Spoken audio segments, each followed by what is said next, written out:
yahdihillahu fahuwal muhtadi wa may yudlil fala hadiyalah. Asyhadu an la ilaha illallah wahdahu la syarikalah wa asyhadu anna Muhammadan abduhu wa rasuluhu la nabiyya wa la rasula ba'dah. Qala Allah Ta'ala fi kitabihil karim, a'udzu billahi minasyaitonir rajim, wa ma qadarullaha haqqa qadrihi idh qalu ma anzalallahu ala basharin min syai' kul man anzalal kitabal ladzi jaa bihi Musa nura wa hudan linnasi taj'alunahu qaratisa tubdunaha wa tufuna katsira wa ulimtum ma lam ta'lamu antum wala aba'ukum kulillah summa darhum fi khawdihim yal'abun. Shadaqallahul adzim. Hadirin hadirat Bapak Ibu yang dirahmati Allah, marilah pertemuan ini kita awali dengan bacaan basmalah. Bismillahirrahmanirrahim. Bapak Ibu, marilah kita lanjutkan kajian kita di dalam Quran surat Al-An'am di ayat 99. Sebagaimana yang saya baca tadi, Allah menunjukkan kekuasaannya menumbuhkan tumbuh-tumbuhan dengan air, lalu memberikan makan untuk kita semuanya. Dari hasil tumbuhan itu biji-bijian yang bermacam-macam buah yang ditumbuhkan dari tanah yang sama. Kita diajak untuk berpikir oleh Allah Subhanahu wa taala untuk meningkatkan keimanan kita, Bapak-Bapak sekalian. Salah satu alat untuk Allah mengajak berpikir ini, Allah menciptakan tetumbuhan yang ada di sekitar kita. Perlu diketahui Bapak Ibu sekalian bahwa segala sesuatu dijadikan oleh Allah itu dari air. Semua yang ada di bumi itu semuanya diciptakan oleh Allah dari air. Manusia pun juga diciptakan dari air. Tumbuhan juga diciptakan dari air. Jadi semua yang diberikan oleh Allah untuk kita semuanya itu adalah diciptakan oleh air, oleh Allah, dari air. Bapak dan Ibu saudara sekalian, maka di ayat ini disebutkan wa huwallazi anzala minas sama'i ma'a. Dia yang menurunkan air hujan dari langit. Setelah turun air hujan ini, fa akhrajna bihi nabata. Lalu kami tumbuhkan dengan air itu, terus ya Allah, nabata, segala macam tumbuhan, segala macam. Jadi ayat ini juga ada yang bahas tentang tumbuhan, ada yang bahas tentang alam semesta, ada bahas tentang buminya, ada bahas tentang gunungnya, planetnya dan seterusnya. Di ayat ini Allah berfirman berkenaan dengan tumbuhan yang ditumbuhkan oleh Allah dari air. Air yang diturunkan dari atas itu fa akhrajna bihi nabata kulli syai'in. Maka terus ya Allah, kami keluarkan dari tumbuh-tumbuhan itu tanaman yang menghijau. Fa akhrajna minhu khadira. Saya keluarkan dari tumbuhan itu khadira, hijau.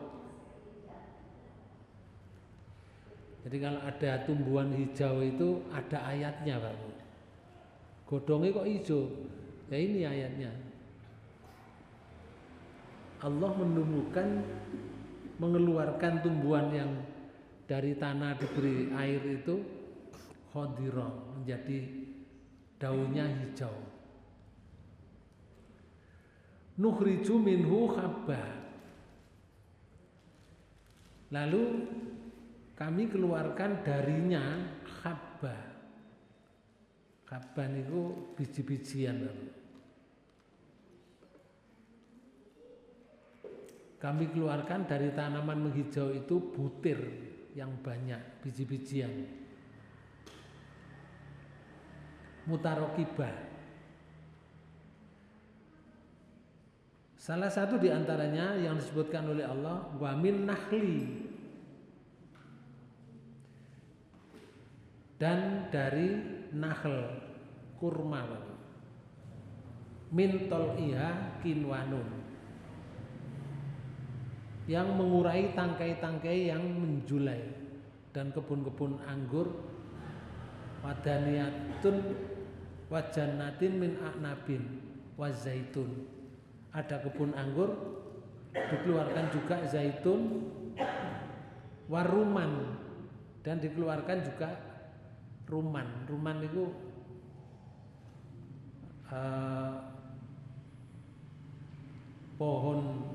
pohonnya kecil, Baru, tapi bisa menjadi besar. Kalau di sini biasanya nggak ditengok orang. Kalau di gurun pasir itu diperhatikan orang. Namanya buah delima. Buah delima itu biji tok, banyak bijinya. Ada dibungkus dengan setiap biji itu ada airnya begitu. Nah, itu khasiatnya juga baik dalam kesehatan. Waruman mustabiha. Jadi yang serupa. Wa ghairu mutasyabihi,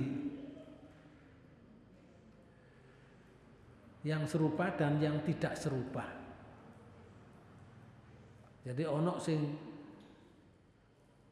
buahnya itu ada serupa, ada yang tidak serupa, artinya yang sama dan tidak sama.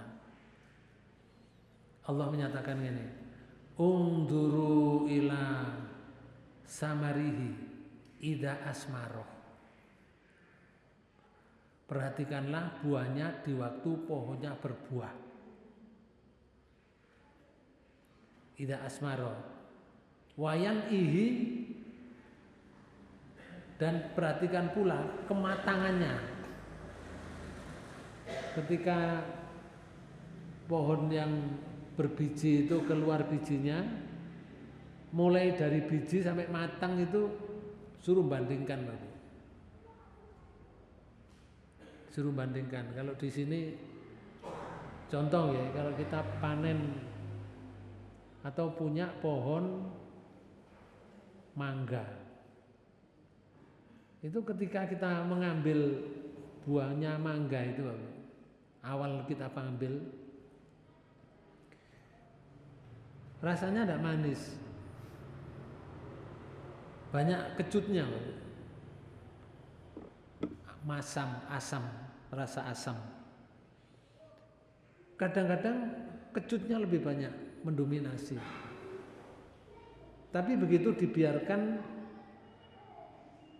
kalau di batangnya itu dibiarkan sekian hari, kecutnya hilang menjadi manis. Niku jenenge unduru ila samarihi ida asmaro wayan ihi. Deloken, lihatlah, perhatikan kalau sudah berbuah, perhatikan juga kalau asmaro wayan ihi. Kalau sudah mateng, rasanya beda, gizinya juga beda. Inna fi dzalikum laayatil liqaumi yu'minun. Sesungguhnya pada yang demikian itu tanda-tanda kekuasaan Allah bagi orang yang beriman. Jadi yang mempelajari ayat ini, Pak Bu, orang yang beriman. Kalau orangnya beriman, melihat itu imannya tambah. Yaitu namanya cirinya atau tanda umat atau hamba Allah yang beriman itu tandanya itu sebagaimana Allah berfirman di dalam Quran surat 8. Surat 8 yaitu surat Al-Anfal. Dimulai ayat 2. Allah berfirman begini. Innamal mu'minuna alladzina idza dzukirallahu wajilat qulubuhum. Aman terjemahkan. Sesungguhnya orang-orang yang beriman itu adalah mereka yang apabila disebut nama Allah gemetarlah hati mereka. Disebut nama Allah getar hatinya. Artinya disebut nama Allah itu dipanggil sholat. Getar kemudian merintah alat gerak segera melaksanakan ibadah sholat. Ini tanda yang pertama. Posisi dalam keadaan apa saja, kecuali kalau misal seperti kita berjalan, 5 menit lagi ada masjid, misalkan dalam perjalanan bisa ditempuh 5 menit lagi, kan tidak menghilangkan waktu sholat. Tapi kalau kira-kira tidak menemukan masjid dan tidak tahu di situ ada masjid, maka ketika dipanggil disitulah disuruh sholat. Itu namanya getar hatinya. Tidak tanda yang pertama. Tanda yang kedua, wa idza tuliyat alaihim ayatuhu zadatuhum imana. Dan apabila dibacakan kepada mereka ayat-ayatnya. Nah, seperti ini. Ini membacakan ayatnya. Ayat Allah itu kan ada 2. Yang satu tertulis seperti ini, Al-Quran. Dan yang satu tercipta. Tercipta itu alam. Kalau kita misalkan berkenaan dengan alam, itu kalau ahli fisika, Pak Bu, atau ahli nuklir, misalnya seperti Profesor Dr. Agus dari Malang itu, lulusan UGM, karena disiplin ilmunya tentang fisik, maka bisa menerangkan keadaan fisik yang ada ini, namanya alam fisika. Kemudian ditunjukkan dalil-dalil secara nakli, dikeruskan dengan Al-Quran dan hadis. Bagi orang yang disiplin ilmunya tentang anatomi, maka pekerjaannya dokter. Itu bisa menjelaskan tentang anatomi. Nanti ini jadi membacakan ayat-ayat Allah yang tercipta. Bagi yang tidak mempunyai disiplin ilmu tentang fisik, tapi mempunyai ilmu tentang ayat, maka dengan menjelaskan ayat Al-Quran itu, lah ini namanya membacakan. Orang iman itu kalau dibacakan ayat-ayat Allah, zadathum imana, mereka bertambah imannya, semakin bertambah. Sehingga keimanannya tidak begitu patah di tengah jalan. Banyak terjadi Bapak Ibu sekalian, orang hidup itu tidak berpikir. Tidak berpikir tentang penciptaan Allah, enggak. Tapi yang dipikir adalah ya wis keadaan seperti ini yang dilakukan sejak dia lahir sudah mendapatkan seperti ini. Itu namanya statis pikirannya, tidak berkembang. Makanya Nabi Ibrahim itu kalau berdoa ngeten lho. Niki salah satu contoh ya. Contohnya Nabi Ibrahim berdoa di surat Ibrahim di ayat 37. Lek ndonga ngeten lho. Dulu waktu Nabi Ibrahim berada di Mekah, meninggalkan istri dan putranya yang masih kecil. Yang sekarang ini sebagai syariat agama untuk melaksanakan ibadah haji itu dulu jejaknya Nabi Ibrahim, termasuk berjalan dari Safa ke Marwah 7 kali. Itu jejak ayat ini yang dulu dibacakan oleh Nabiullah Ibrahim, doa kepada Allah. Doa yang ngeten Bapak. Rabbana inni askantu min dzurriyyati biwadin ghairi dzi zar'in inda baitikal muharram. Ya Tuhan kami, sesungguhnya aku telah menempatkan sebagian keturunanku di lembah yang tidak mempunyai tanam-tanaman di dekat rumah Engkau Baitullah yang dihormati. Nah, diletakkan di situ ada pondasi Pak Bu, dan pondasi itu tidak dijelaskan sapa sing gawe, siapa yang membuat, tidak dijelaskan. Apa dulu Nabi Adam, apa sejak dulu sudah ada, begitu diciptakan dunia itu tidak dijelaskan. Nah di situ diletakkan oleh Ibrahim karena perintah Allah. Istrinya dan anaknya suruh meletakkan. Setelah ditinggal jauh, ya, Nabi Ibrahim berdoa di kejauhan itu karena dia harus kembali ke istri tuanya. Istri mudanya diletakkan di Bakatun, sekarang Mekah itu. Dulu tidak ada tumbuhan, tidak ada tempat tinggal, tidak ada manusia, tidak ada warung, tidak ada pengayoman begini, tidak ada. Tumbuhan juga tidak ada, air tidak ada. Yang ada itu batu, pasir, gunung dan panas, itu aja. Diletakkan di situ. Tapi Nabi Ibrahim mengatakan, ya Allah, saya meletakkan, menempatkan sebagian keturunanku di lembah yang tidak mempunyai tanaman di dekat rumah Engkau Baitullah yang dihormati, yang sekarang Ka'bah itu. Apa yang diminta Nabi Ibrahim? Rabbana liyuqimus sholata. Pertama, ya Tuhan kami, yang demikian itu agar mereka mendirikan sholat. nah, yang kedua, karena diperintah Allah, faj'al af'idatan minan nasi tahwi ilaihim, maka jadikanlah hati sebagian manusia cenderung kepada mereka. Nah, minta supaya hati orang-orang yang ada di sekitarnya itu cenderung. Akhirnya dapat kehidupan di sana Pak Bu. Sampai sekarang menjadi kota Mekah yang ramai itu.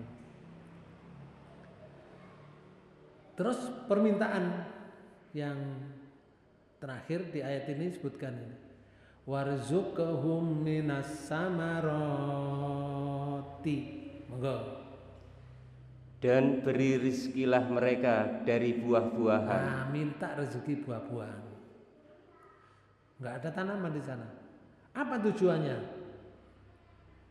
Nabi Ibrahim sudah mengira kalau sudah diberi oleh Allah kenikmatan namanya buah-buahan, tumbuh-tumbuhan yang dari buahnya itu, harapannya Pak Bu.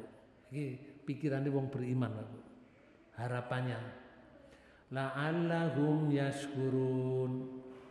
Mudah-mudahan mereka bersyukur. Niki. Jadi dengan rezeki itu menjadi bersyukur kepada Allah. Orang yang beriman itu Pak Bu, kalau dibacakan ayat-ayat Allah seperti tadi di surat 8 ayat 2 tadi, itu zadathum imana, bertambah imannya. Karena apa? Dia bersyukur. Setelah dibacakan, oh jadi saya ini ngoten bahasa saya Pak. Jadi saya hidup ini tidak dibiarkan oleh Allah, tapi diberi cadangan hidup. Orang yang beriman Pak Bu, bertambah imannya. Masya Allah, kalau Allah tidak memperhatikan kita tidak bisa hidup. Itu pikirannya orang yang beriman. Nek dibacakan ayat-ayat Allah. Zadathum imana. Karena ada ayat ini Pak Bu. Contoh lagi di surat 2. Di ayat 28 itu ada kalimat 29 Pak Bu. Ada kalimatnya kan. Walladzi khalaqalakum ma fil ardi jami'a. Dialah Allah yang menjadikan segala yang ada di bumi untuk kamu. Allah menjadikan apa saja yang ada di bumi itu untuk kamu. Kamu itu siapa? Ya kita manusia Pak. Apa saja untuk kamu, bukan untuk yang lain.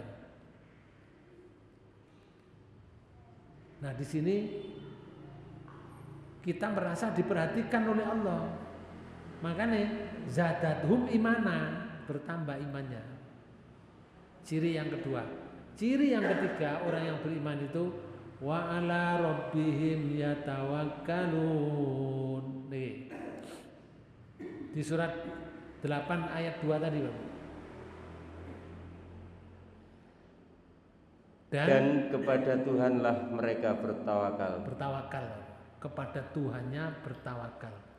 Bertawakal itu ya setelah usaha, setelah apa ya jadi dikerjakan, hasilnya sudah terserah Allah.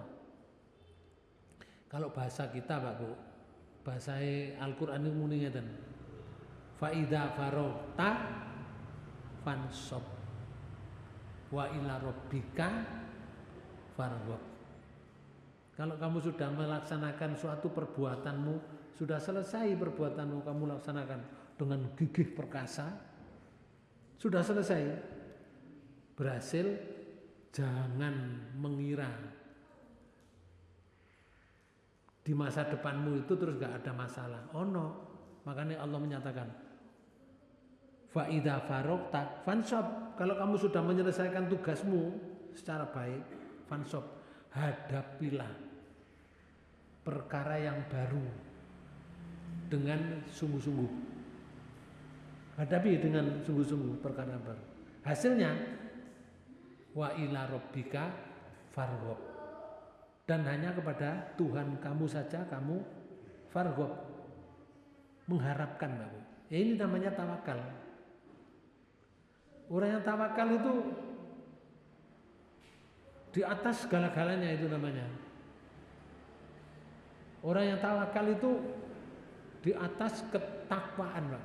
Bahkan ada janji ya, seperti di surat 65. Di surat 65 di ayat 3 itu ada kalimat gini. Niki lah. Wa may yatawakkal 'alallah fa huwa hasbuh. fahuwa hasbuhu, inilah dalam satu ayat. Wa may yatawakkal, mulai coba dari sini panjenengan terjemahkan ini. Dan barang siapa yang bertawakal kepada Allah, niscaya Allah akan mencukupkan keperluannya. Hidupnya itu Pak Bu, hidupnya itu diberi kecukupan oleh Allah. Ya wis gak ngerti carane Allah memberikan. Nek wong iku wis tawakal kepada Allah, hidupnya diberi kecukupan. Cukup saja. Cukup, namanya cukup Pak Bu. Sak piro cukup terus. Enggak pernah enggak cukup. Ini janji dari Quran. Karena itu ciri tadi di surat 8 kembali lagi di ayat 2. Ciri yang nomor 3 itu wa 'ala rabbihim yatawakkalun. Ciri yang keempat, alladzina yuqimunas sholata, yaitu orang-orang yang mendirikan sholat. Ciri yang kelima, wa mimma razaqnahum yunfikun, dan yang menafkahkan sebagian dari rezeki yang kami berikan kepada mereka. Ini gandeng Pak Bu. Biasanya lek mendirikan sholat itu mesti tambahannya hubungannya ambek rezeki. Itu sudah pasti Pak Bu. Allah itu berbicara surga. Lek mari bicara surga, bicara neraka. Allah itu mengatakan ini, syukurlah kamu kepadaku ning sore kepada kedua orang tuamu. Mesti ngono. Ayat ini Pak, gandengan itu. Anis kurli, syukurlah kamu kepadaku, wali walidaika, dan kepada bapak ibumu. Dirikanlah sholat, mesti gurine wa yuqimunas sholata wa yu'tuz zakata. Itu sak paket ngoten niku. Nah, orang yang bisa, yang diberitahu oleh Allah tanda-tanda orang yang beriman tadi, nomor siji disebut nama Allah, getar hatinya untuk berbuat baik, dibacakan ayat Allah, bertambah imannya terhadap Allah, bertawakal, orang yang mendirikan sholat, orang itu menafkahkan sebagian harta yang diberikan oleh Allah. Nah, di ayat 4 disebutkan model sing 5, wong model 5 niki wau. Ciri-ciri yang sampai 5 ini. Ulaika humul mu'minuna haqqan. Itulah orang-orang yang beriman dengan sebenar-benarnya. Yaitu sing jenenge iman sebenarnya itu. Orang yang begitu itu Allah menjaminnya dan lahum darajatun inda rabbihim. Pertama, mereka akan memperoleh beberapa derajat ketinggian di sisi Tuhannya. Pertama, wa maghfiratun, dan ampunan. Sing ketiga, warizqun karim, serta rizki nikmat yang mulia, surga Bapak. Tapi ciri sampai 5 itu benar-benar dilakukan. Maka di ayat ini menyebutkan kalau orang memperhatikan dari tumbuhan saja yang sudah diciptakan oleh Allah, itu akan membawa keimanannya bertambah. Orang itu kalau imannya bertambah, akhirnya mencari bagaimana cara beribadah secara otomatis nih. Maka di sini disebutkan Allah menurunkan air hujan dari langit itu artinya dengan kepastian, dalam keadaan diberkati sebagai rezeki buat hamba-hambanya. Untuk apa? Untuk menyuburkan dan sebagai pertolongan buat makhluk dan rahmat dari Allah buat mereka semua. Jadi untuk kita, Bapak. Kemudian Fa akhrajna bihi nabata kulli syai'in. Lalu kami tumbuhkan dengan air itu segala macam tumbuhan. Ayat ini semakna dengan surat 21 ayat 30. Wa ja'alna minal ma'i kulla syai'in hayy. Itu tadi. Surat Al-Anbiya surat 21 ayat 30. Nih. Dan dari air kami jadikan segala sesuatu yang hidup. Jadi tumbuhan juga dari air, manusia juga dari air, hewan juga dari air. Hewan di dalam air pun juga bahannya dari air. Semuanya, tidak ada yang dari batu, tidak ada. Kita dari air, loh, tapi jadi tulang belulang yang kuat begini. Nah itu diproses oleh Allah. Ikan saja yang ada di dalam air, Pak Bu. Ikan. Panjangan kalau ke pinggir laut biasanya ada ikan sing gede, Pak Bu. Itu besar itu ikannya itu kalau dipecah ini. Dipecah itu terus dibumbu kuning jenenge manyung. Napa? Iya, manyung ta. Ikan manyung. Bumbune apa? Manut. Mangut. Nggih, dibumbu mangut. Ikan manyung dibumbu mangut. Panjenengan pirsani. Ikannya sampun gede nih. Namanya tulangnya ikan manyung saja, Bapak. Kerasnya seperti itu. Kita tidak kuat gigit itu, Bapak. Dipukul dengan bendo yang besar itu berkali-kali, gak putus-putus. Padahal dari air berada di air. Loh kok bisa jadi tulang belulang? Diproses oleh Allah. Ada ilmu tersendiri. Tapi semuanya bahannya dari air. Sebagaimana di surat 21 tadi ayat 30. Lalu Bapak Ibu sekalian, Allah mengeluarkan biji tumbuhan. Ayat itu menyatakan ini, fa akhrajna minhu khadira. Maka kami keluarkan dari tumbuh-tumbuhan itu tanaman yang menghijau. Jadi tanaman yang di sekitar kita ini tumbuhannya, daunnya menghijau, itu memang dijadikan begitu oleh Allah. Hijau daun itu disebut klorofil kalau dalam ilmu tumbuhan. Hijau daun, klorofil. Nah, hijau itu tahap awal, lama-lama menjadi kuning dan rontok mati. Artinya tanaman dan pepohonan yang hijau. Sesudah itu kami ciptakan, mari dikai tumbuhan yang hijau ini, biji-bijian dan buah-buahan. Maka di ayat itu lanjutannya begini, nukhriju minhu habba mutarokiba.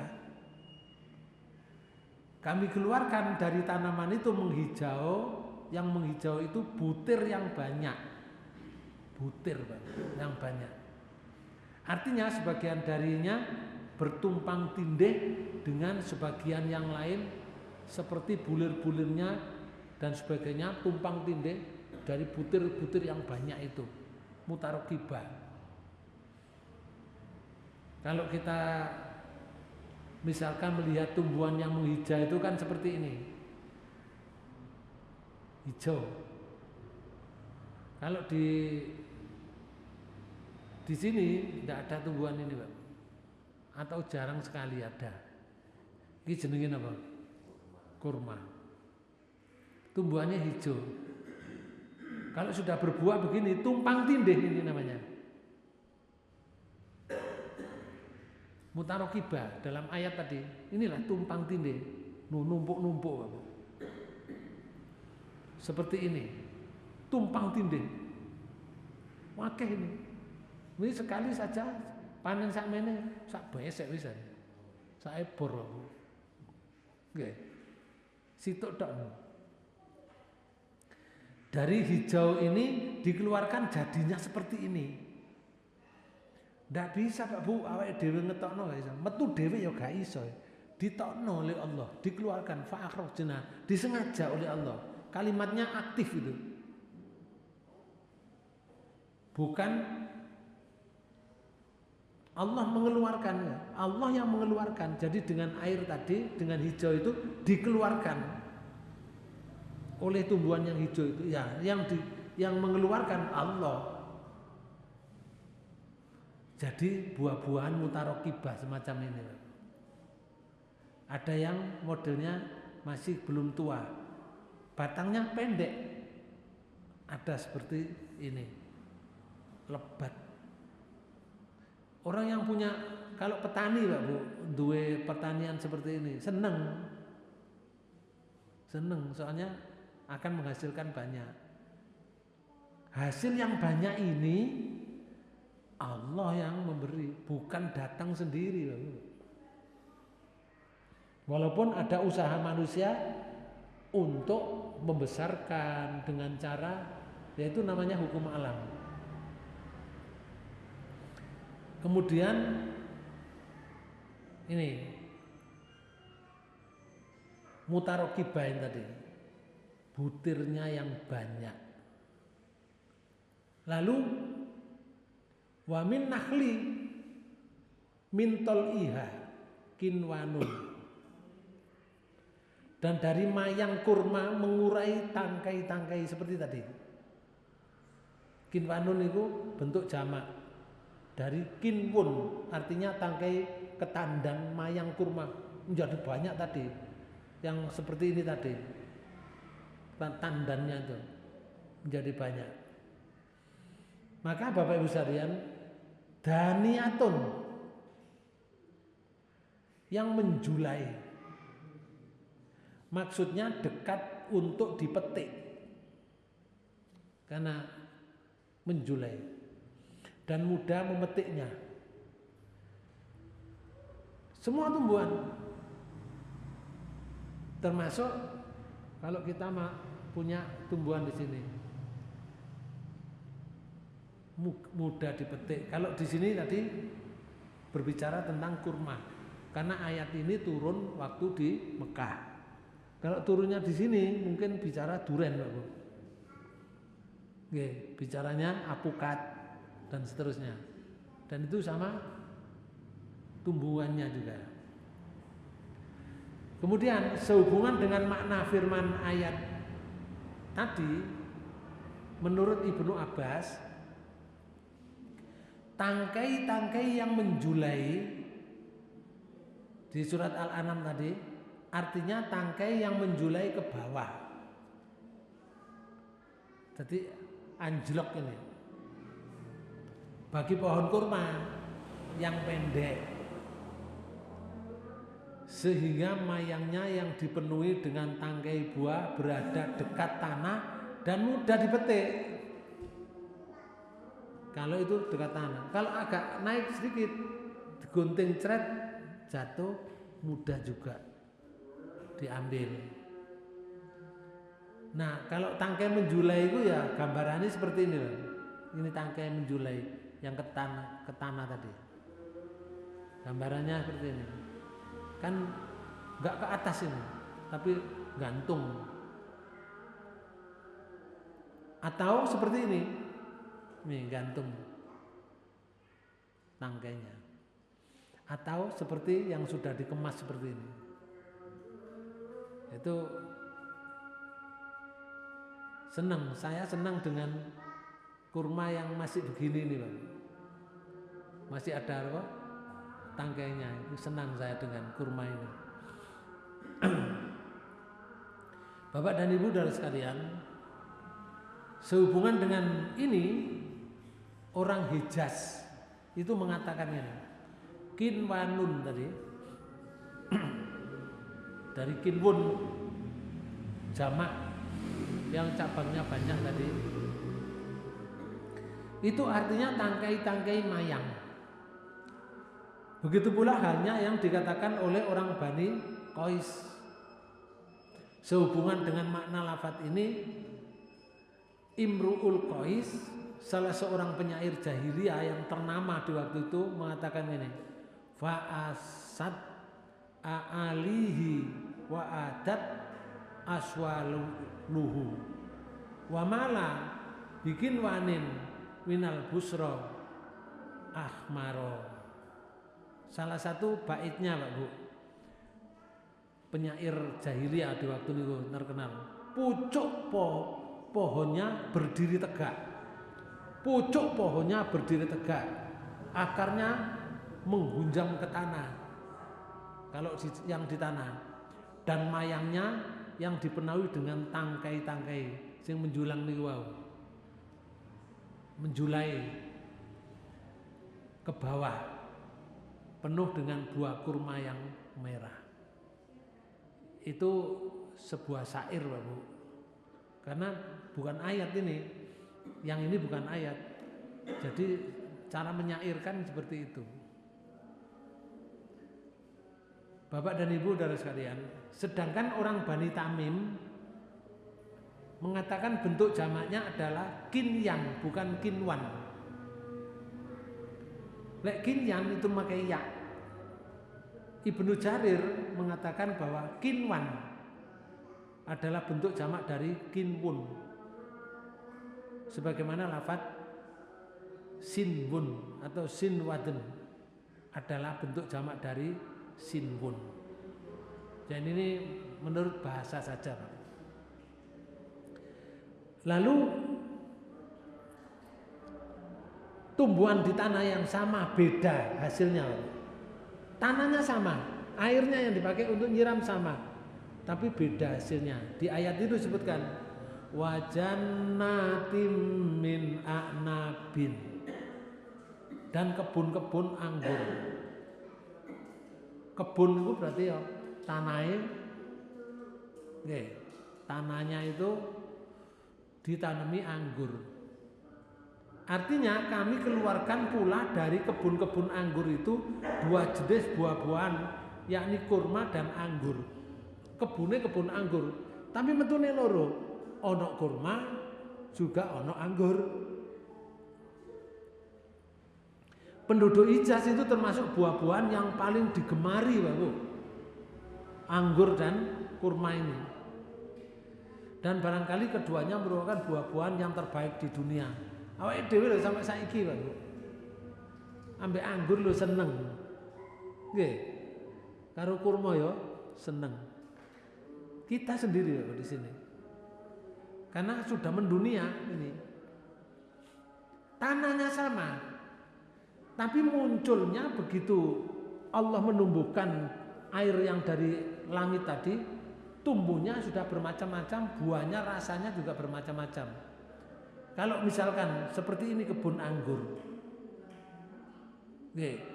anggur ijo-ijo,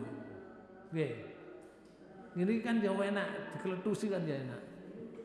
Istilahnya bahasa arek-arek dikeletusi, dicamili. Ada lagi yang berwarna ini, padahal tanahnya sama, rasanya beda. Rasanya beda. Di kebun anggur itu ada yang sampai buahnya seperti ini, numpuk-numpuk.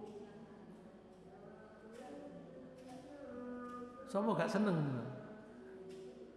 Nek kita manen Pak Bu, ya seneng. Dulu pernah saudara saya, adik saya itu pernah berhasil nanam anggur begini di depan rumahnya Pak Bu. Dibuatkan anjang-anjang gitu. Buahnya begini ke bawah ini. Jadi kalau saya datang ke sana diputikno, diguntingkan itu sugu itu, ya segar bukan, segar anggurnya, ambil anggur hijau. Karena ini juga ngeramut juga Pak Bu. Artinya kalau tidak diramut tidak bisa berbuah seperti ini. Nah, itu sunatullah ngeramut itu. Tapi yang mengeluarkan kan Allah. Anggur ini ono sing cilik, ono sing gede. Ada lagi yang hitam-hitam seperti ini di kebun anggur. Tanahnya sama, tapi beda rasanya. Ada yang seperti ini tadi, anggur grey dan anggur hijau green dan anggur merah. Ada yang delima, Pak Bu. Kalau di sini disebutkan begini, sedang orang Bani Tamim tadi yang mengatakan itu,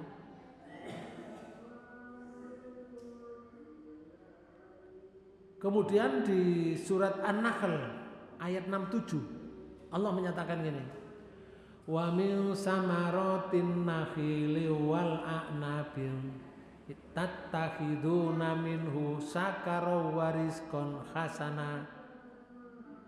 Niki kurma dan anggur. Coba sampean terjemahkan itu.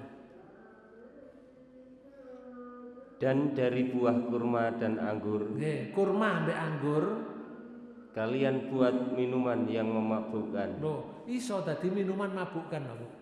Dibusukkan makanan minumannya menjadi memabukkan. Diberi apa? Ragi. Seperti tape. Padahal asalnya kurma itu halal. Nggih. Anggur halal enggak? Halal. Tapi ketika diatur menjadi minuman yang memabukkan menjadi haram. Tapi juga anggur dan kurma itu kalau dimakan biasa terus ya Allah ngeten.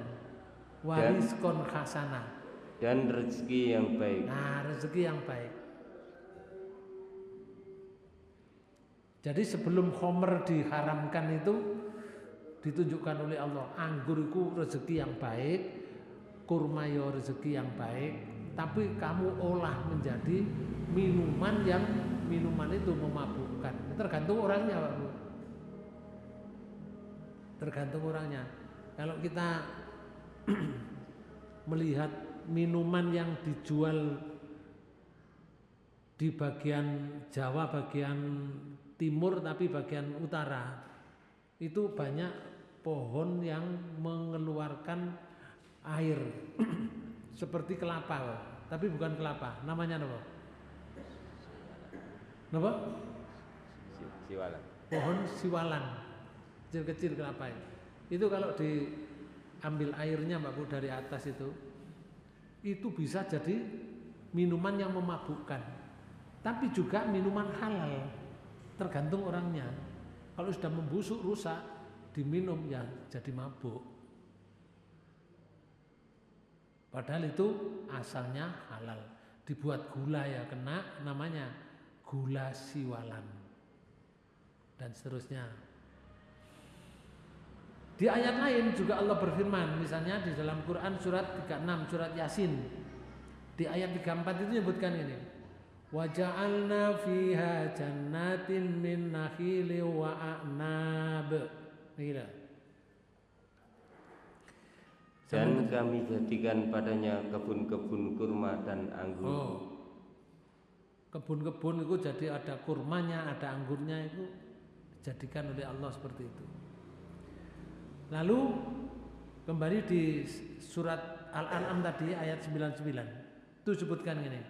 Wazaitun, dan pohon zaitun, waruman, dan delima, mutasabiha wa ghairu mutasabihi, yang serupa dan yang tidak serupa.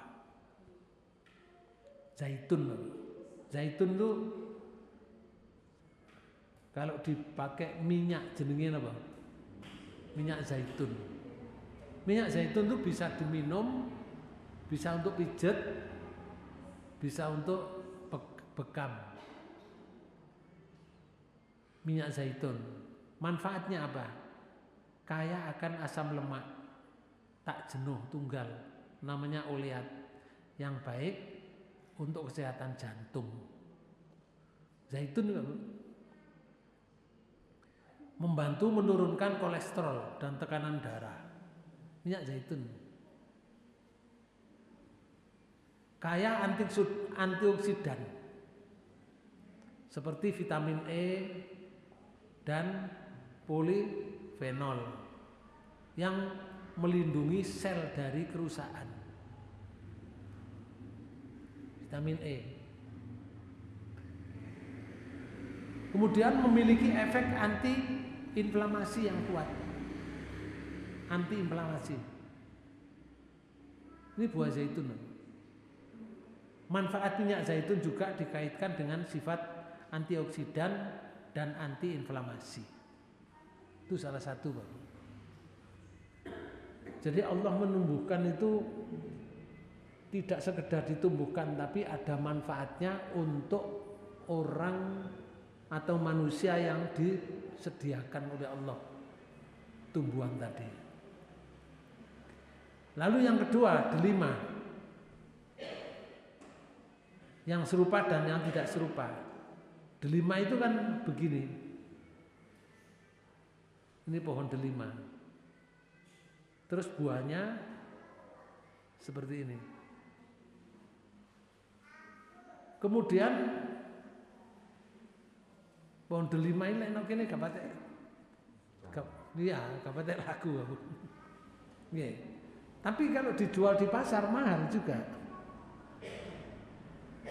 Kalau orang Arab sana, Bu, itu kalau tenguk-tenguk gitu makan delima itu, tenguk-tenguk makan delima. Itu banyak yang bawa buah delima dimakan tenguk-tenguk di pinggir toko dan seterusnya. Itu kesannya santai dengan makan pohon delima. Lalu delima itu ya seperti ini, gede-gede kayak jambu ya. Dan itu di kebun juga, dibuatkan kebun yang kebunnya itu keluar kurma, keluar delima, keluar anggur, kebunnya sama, di tanah yang sama, air yang dipakai nyiram juga sama. Lalu kalau dipecah begini, banyak bijinya. Ada yang makannya itu langsung dimakan seluruhnya sak biji-bijine. Ada yang disisili istilahnya Pak Bu, napa disisili nih? Dimakan tapi bijinya dibuang, diambil airnya saja. Nah, seperti ini ada manfaatnya Pak Bu. Buah delima memiliki banyak manfaat untuk kesehatan, antara lain melindungi jantung, meningkatkan kekebalan tubuh, dan menjaga kesehatan kulit. Buah ini kaya antioksidan, podo zaitun. Terus vitamin dan mineral yang penting untuk tubuh kita. Itu kalau browsing manfaatnya buah delima itu ada Pak Bu di internet itu ya. Kemudian delima membantu menurunkan tekanan darah dan meningkatkan kesehatan pembuluh darah. Itu delima. Antioksidan dalam delima dapat mencegah pembentukan plak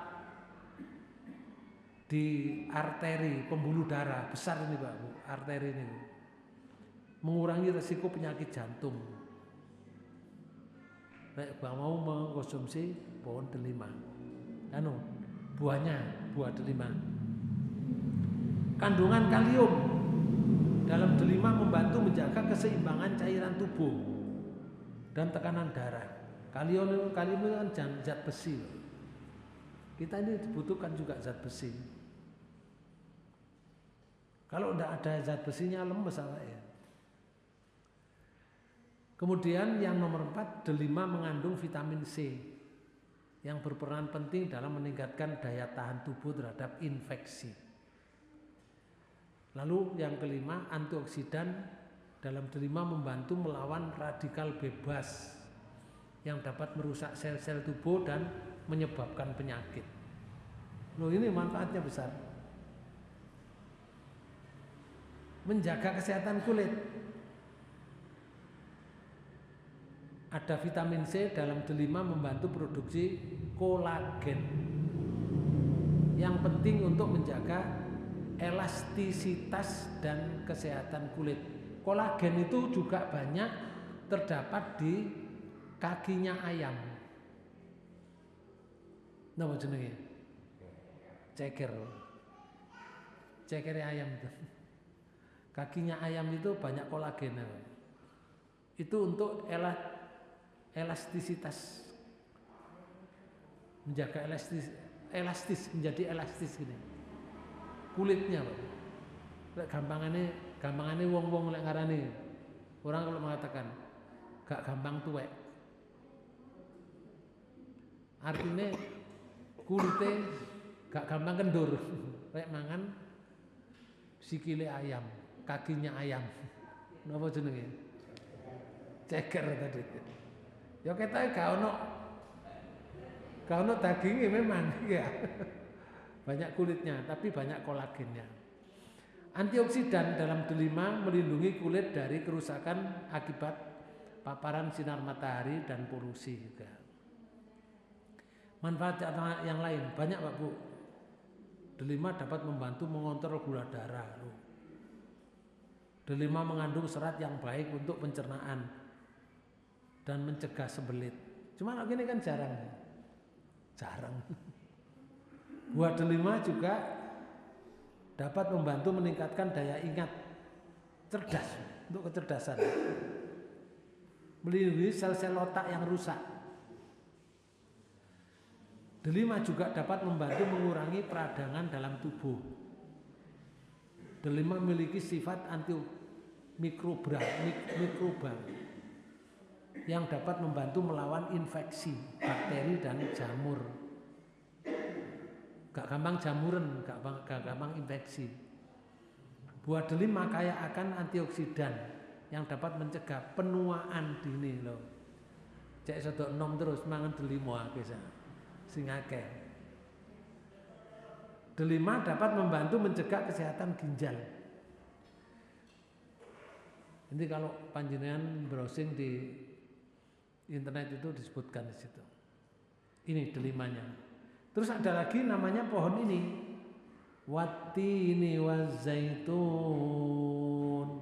khasiat dua buah surga yang disebut dalam surat At-Tin.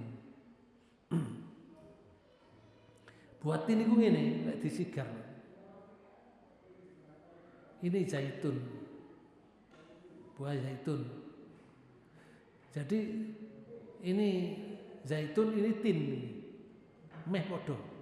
Tapi kalau disigar di sini ada dalamnya itu ada bernik-berniknya. Nah, seperti ini. Kemudian banyak manfaatnya juga.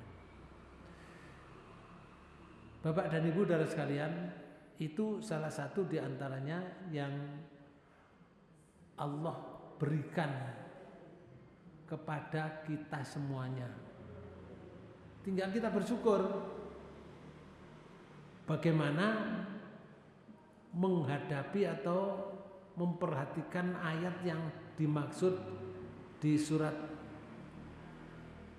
6 ini tadi, yaitu surat Al-An'am di ayat 99. Maka di akhir ayat itu disebutkan begini, ungduru ila samarihi ida asmaro wayan'ihi inna fi dzalikum la ayatil liqaumi yu'minun. Sama yang terjemahkan dari sini. Perhatikanlah buahnya di waktu pohonnya berbuah. Nah, pohon itu kalau berbuah, perhatikan tuh buahnya. Suruh perhatian itu ya. Dari asalnya seperti itu terus menjadi bentuknya beda, rasanya beda, khasiatnya beda, itu suruh perhatikan. Bapak Ibu kalau tidak dijelaskan, tidak diterangkan seperti ini, nggak tahu. Atau diadakan satu penelitian bagi yang mau meneliti. Nah kalau kita meneliti nggak mungkin Pak Bu, ya sudah diterangkan semacam ini sudah artinya pakem, sudah paket. Perhatikan itu.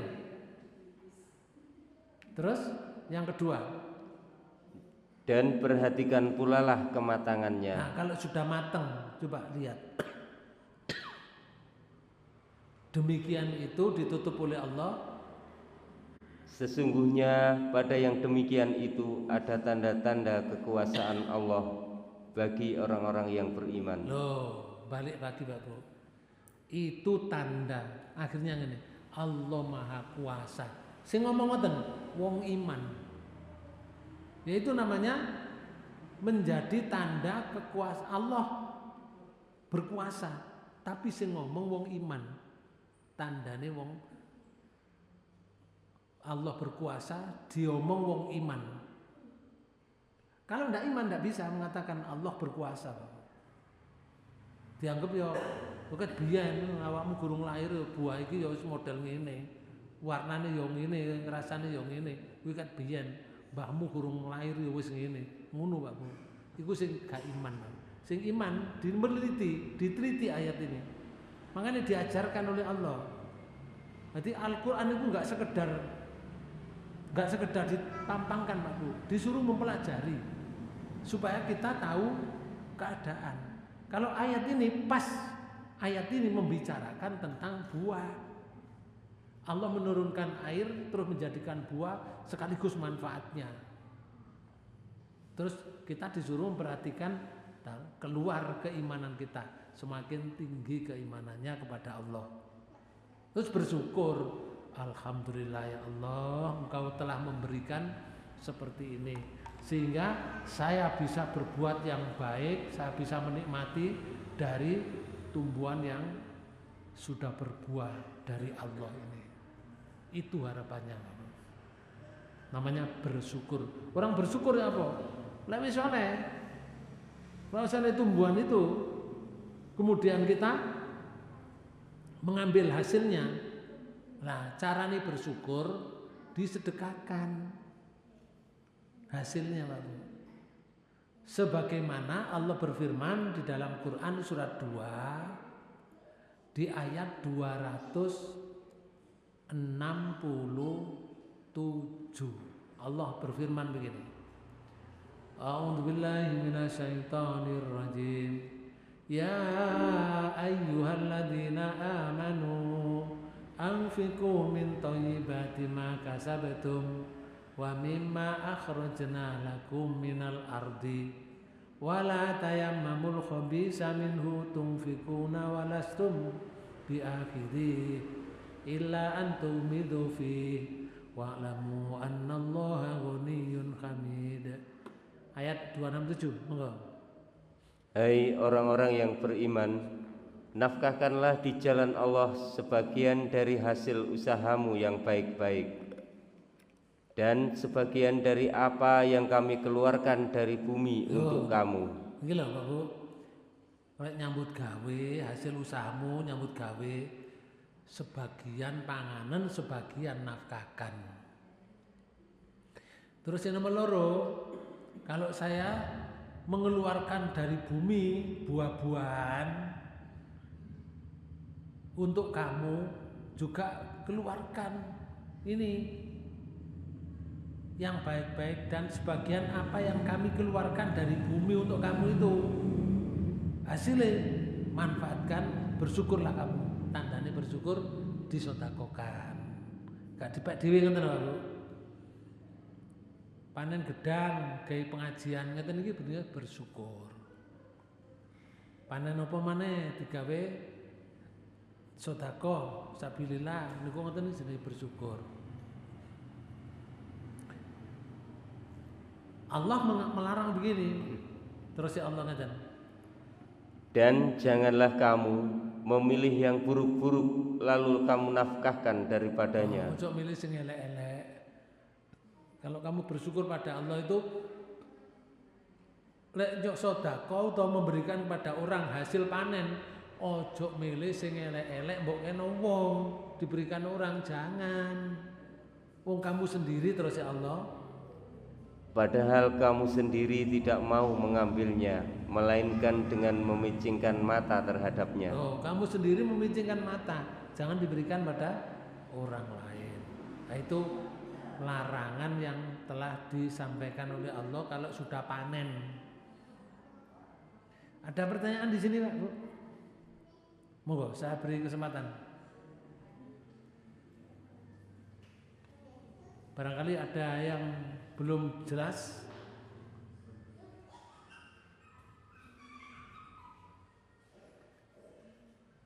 Sering terjadi Pak Bu, sering terjadi orang itu kalau mau memberikan sesuatu itu pikirannya ngeten, pikirannya. Nah lek tak kekno kan teh. Ada nggak pikiran begitu? Itu namanya bicaraannya setan yang masuk di mulut kita. Itu sajane setan sing ngomong niku. Makanya di ayat 268 disebutkan kan asyaitonu ya'idukumul faqra. Niki lho. Setan menjanjikan menakut-nakuti kamu dengan kemiskinan. Yo, nek kate sedekah ngono, lan entek lek dikekno wong. Awak gak kuman apa-apa. Ngoten niku setan. Omongane setan tapi nang mulutnya orang itu. Tapi yo gak oleh ana wong muni ngono terus setan kamu gak boleh ngoten lho. Geger sitoan. So bacokan barang sampai kancane. Cuma nek diterangno nang ngene pengajian ngene iki itu bicaranya setan yang ada di mulutnya orang tersebut. No atine kok ngrasakno balak-balak dikekno wong ya entek ngene. Ngoten niku setan. Ngoten nggih. Lah setan niku senengane ngoten nakut-nakuti fakir. Tapi merintah ngeten. Dan menyuruh kamu berbuat kejahatan. Loh, Kikir. Kon kikir. Kikir Pak Bu. Jahat kikir gak gelem. Oh, apa sih kikir niku? Medit tuh. Dikon medit. Padahal siapa sing memberi? Siapa yang memberi kepada siapapun Pak Bu dari hasilnya. Baik hasil usahanya atau hasil yang ditumbuhkan oleh Allah dari bumi tadi. Janji Allah ngeten. Sedang Allah menjanjikan untukmu ampunan daripadanya. Loh, ampunan Pak Bu. Cuma kita nggak tahu. Dikai ampunan oleh Allah, disepurot dosane. Sing nomor loro. Dan karunia. Loh, karunia niku berarti berkah. Lek usahanya dipangan dhewe sebagian ya mek dikekno wong, usahae tambah berkah. Lek hasilnya panen ya dipek dhewe ya kan, tapi ya juga disedekahkan, tambah berkah panene Pak Bu. Ngoten ta? Janji Quran niku. Gak bojo Quran niku. Benar Pak Bu, Quran niku. Allah menyatakan ini. Wallahu wasi'un alim. Dan Allah maha luas karunia-Nya, lagi maha mengetahui.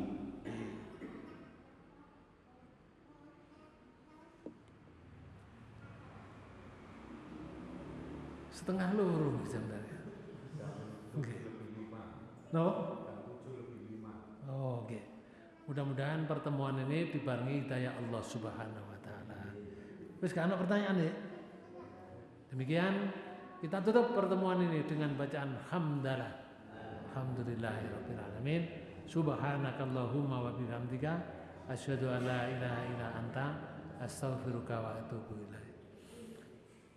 Lebih kurangnya mohon maaf. Wassalamualaikum warahmatullahi wabarakatuh.